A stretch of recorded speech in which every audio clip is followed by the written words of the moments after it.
Silakan Datuk Syed Anwar. Sudah, terima kasih. Sekurang-kurangnya soalan tu kurangnya balik kepada maudhu'. Yang lain tu soal demonstrasi 74, dia belum habis, dia demam masalah itu lagi. Saudara, siapa ada depletion, kehausan sumber minyak pada 2015? Itu kalau baca betul-betul laporan Petronas, dia sebut mengikut perkiraan sekarang, seandainya 10 tahun dari sekarang tidak ada sama sekali telaga minyak yang baru, maka bacalah pergi habis. Maknanya kapasiti itu tidak terencat. 20 tahun yang lalu atau 30 tahun yang lalu kapasiti kita berakhir 2005. Keadaan itu berkembang. Dan baiknya Petronas ini kerana dia tidak hanya memilih untuk cari gali dalam negara, dia pilih di luar negara untuk mencari sumber yang baik. Ya, sebab itu saya pertahankan Petronas. Yang saya kritik Kerajaan Barisan Nasional. Dia ada beda. Jadi kalau ahli-ahli yang berhormat, ahli-ahli parlimen pun tak faham yang ni, problem kita ni. Sudah. Soalnya sekarang kita bincang minyak, tapi pengurusan kerajaan, ya, kebocoran. Saya boleh bagi contoh, bukan saya bagi satu pandangan tidak bertanggungjawab. Betul IPP itu dia luluskan di zaman saya jadi Menteri Kewangan, tapi saudara harus honest to the truth. Tak betul. Jangan bohong. Saudara boleh semak rekod, semak surat Tan Sri Ani Arup TNB. Dia pertahankan keputusan Kementerian Kewangan, dia bercanggah dengan EPU dan keputusan Perdana Menteri pada ketika itu. Ya. Dan saya persilakan saudara semak balik.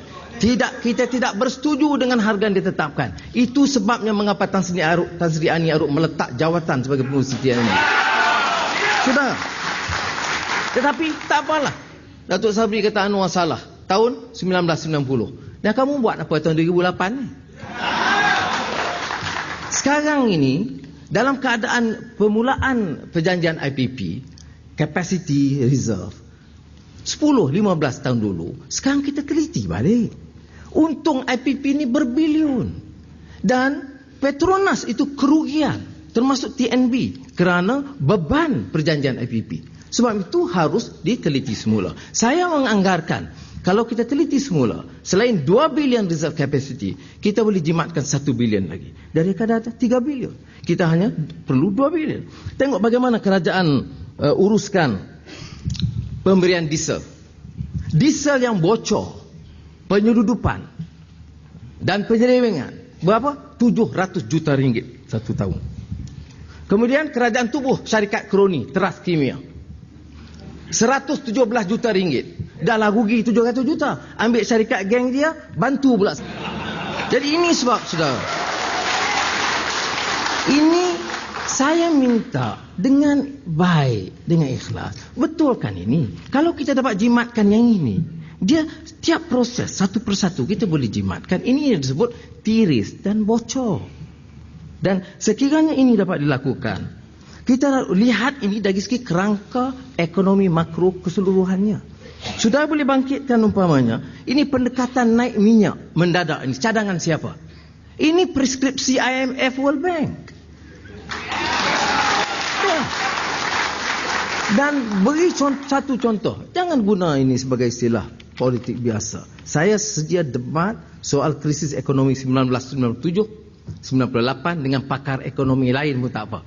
Tetapi dengan syarat bagi ruang bahawa adalah satu fitnah besar, seperti fitnah berterusan terhadap saya, bahawa kita tunduk kepada preskripsi IMF. Sudah? Tidak mengapa. Soalnya sekarang kita beri satu kebocoran yang saya sebutkan tadi.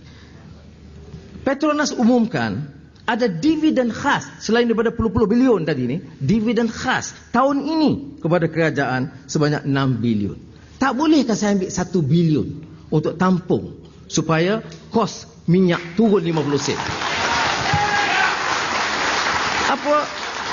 Bagi adik yang berhormat, berat sangat ke Allah. Bagaimanakah dapat ku bayangkan kerajaan nak berikan 1 bilion? 1 bilion untuk redakan masalah ini. Saudara percayalah, 2 bulan, 3 bulan sekarang. Ini bukan soal pandangan Pakatan Rakyat. Ya, Pakatan Rakyat itu satu wadah. Ini soal rakyat. Kalau kita teruskan dengan kebijakan ekonomi sekarang ini, apa yang akan berlaku ialah kemelesetan, pengangguran yang sekarang 1,5 juta akan mencecah hampir 1 juta orang. Ini beban kepada rakyat. Terima kasih Datuk Seri. Saudara penonton yang saya hormati sekalian, demikian tadi berakhirnya segmen yang kedua dalam perbincangan kita pada malam ini, dan kita akan bertemu lagi selepas pesanan iklan ini. Jangan ke mana-mana.